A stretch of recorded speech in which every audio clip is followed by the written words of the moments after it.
Hello, this is Lisa Shea, and these instructions are for making an origami window mobile.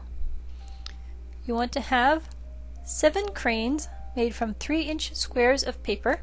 You can get these at most origami shops or on the web, of course. A 10-inch long dowel. You want 7 pieces of thread, 1 8 inches long, 2 6 inches long, and 4 3 inches long. You want a needle and 7 beads. You can get plastic beads or wooden beads or precious stone beads, whatever goes with your theme that you're making. You don't need to make only one mobile, of course. I like to have different mobiles and change them out for different seasons, or make them for friends, or have them for different holidays. So don't get too stuck on exactly what mobile you make. Consider the first one that you're making to be practice, and then you can make many more with different color schemes. So you're going to start first with the center thread, which is going to be the 8 inches long thread. When this folds in half, this will be a 4-inch long center thread that the center crane hangs on. So thread one of the beads onto this 8 inches long thread, and then you're going to have the 2 ends of the thread meet together, put them side by side, and then tie it. And I actually like to tie 2 knots on them so that it stays nice and sturdy and you don't have the bead falling off the thread. This is going to be the bottom end of the thread, so this will be the end against the bottom of the crane. So once you get that knot tied, slide the bead around so it's against the knot, and then flatten the other end of the thread and send the other end of the thread through the eye of the needle. It helps to have a large-eyed needle so that you can fit the double thickness of thread through that eye. And you're just going to move it through a little bit. And now you're going to poke this through the bottom of the crane and out the top spike of the crane. Now for this next step, you're going to make a slip knot, which is too hard for me to explain, but if you look it up on the web, it's a really easy knot. And it just involves folding the thread in half to make a loop and then sending the dowel through the center of the loop. And that gets you the longest crane hanging on your dowel. Next, you're going to take one of your short pieces of thread. So these are the 3-inch pieces of thread that when you fold it in half, it's going to be a 1-inch long or 1.5 inch long dangle for the crane to hang on. So put one of your beads onto this 3-inch piece of thread, match up the 2 ends, and tie them into a knot. And actually you tie them into a pair of knots. I happen to be using black onyx here for my black cranes that I'm making for my nephew.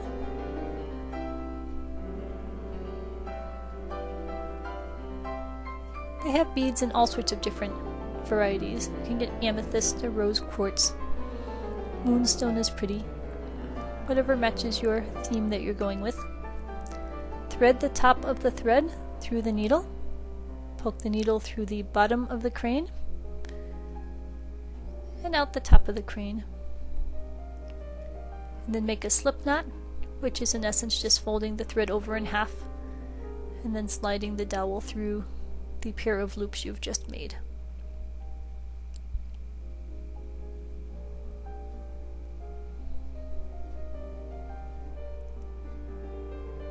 You can get dowels at pretty much any craft store. You can get them at Michael's, A.C. Moore.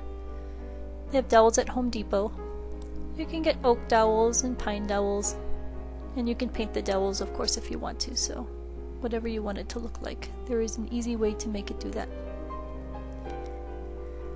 So now you have 2 cranes on your mobile. Now we're going to the other side of the mobile. So again, take a 3-inch long thread, thread it through one of your beads,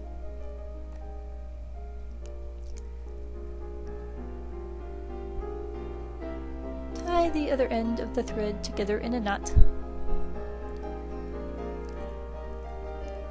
Cranes in Oriental cultures were the symbols of longevity and loyalty, happiness. and luck.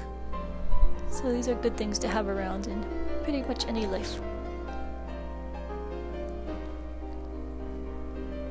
Once you get your knot tied,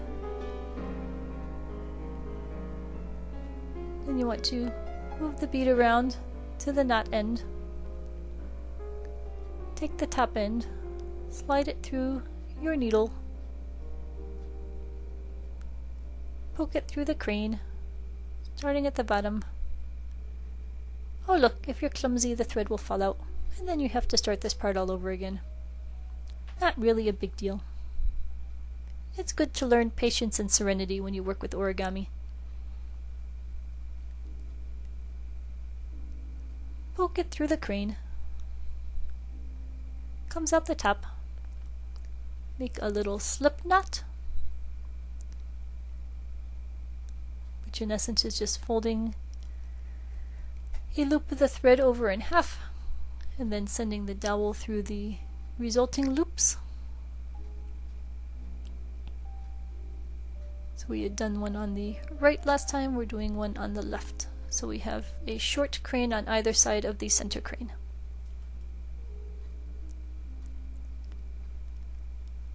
And then slide it down the dowel.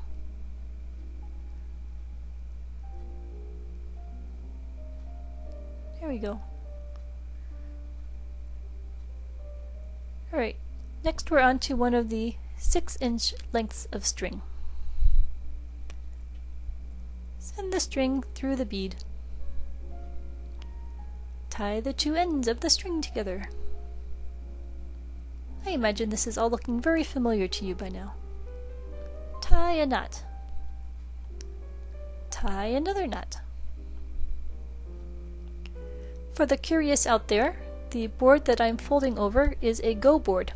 That's an oriental game where you take stones that are black and white. You can see a black stone in between the Lisa Shea and the Calm at the bottom of my screen there. And it's a lot of fun. I highly recommend getting a book or a website on learning how to play Go and giving it a try. It's easy to learn, but can keep you occupied for hours.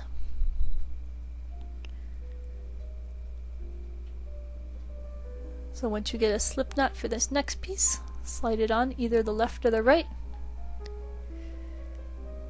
And then for the other side, you're going to do the same thing with the other 6-inch length of thread. So the pattern we're aiming for this one is to have a longest piece in the center, and then 2 short cranes on either side of it, and then a medium length crane on either side of the short ones, and then a little short crane at the very far end of the left and right. And of course, if you want to, you can do it with the longest piece in the middle and then have them all getting shorter in a row as they go out toward the edges. Or you can have 2 long cranes on the edges and then have them get shorter as they get towards the middle. So whatever type of pattern you like, you can do.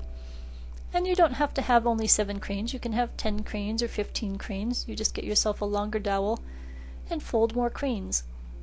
So it's good to start with 7 so you get the hang of it, but once you get the hang of that, then you can make much longer crane things. You can make rainbow where it goes from red, orange, yellow across. You can do them in all blues, black and white, orange and black for Halloween, whatever strikes your fancy. So you can see the pattern starting to form here, that we have a long one in the center and 2 short ones on either side, and then 2 longer ones outside of that, and then we'll have 2 short ones on the very far ends.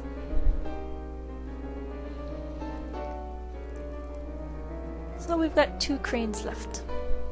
I just skipped a little so that you don't have to sit there watching me doing every single crane. So we've got a short one now on the far right, and we're doing the final short one on the far left. And these short ones were the remaining 2 3-inch lengths of thread. So I'll put the last little slip knot over the left-hand edge, and the only remaining step is to put a ribbon or some sort of a string at the very center to actually hang the mobile on. Visit lisashea.com for more information, and thank you very much for watching. Be sure to write me if you have any questions. Have a wonderful day.